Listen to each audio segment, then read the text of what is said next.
As mense nou na die ironie van die lewe kyk, dan sien jy skulpies. En tussen die skulpies wat wel gebreed is en wat heel is, net daar glasstukke. Oral gaan jy sulke goedjies in die see sien. So word ons lewe besoedel. So word ons lewe aangeval met dinge aan die buitekant van die wêreld.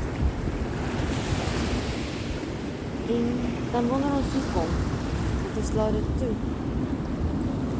Mag die Here ons help om al die rommel wat in ons lewe gesaai word, uit te skakel en nie oorbegin. As jy wil oorbegin jou lewe en 'n nuwe bladsy wil aansluit en doen, ekskuus, ek draai nou so jy net kan sien hoe dit lyk.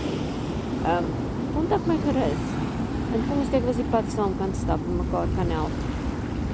Kontak my gerus en ek sê vir jou waarmee ek jou kan help. Of waarmee ek sal kan probeer help. Daar is 'n way. Hou vas in die Here en gesels met my.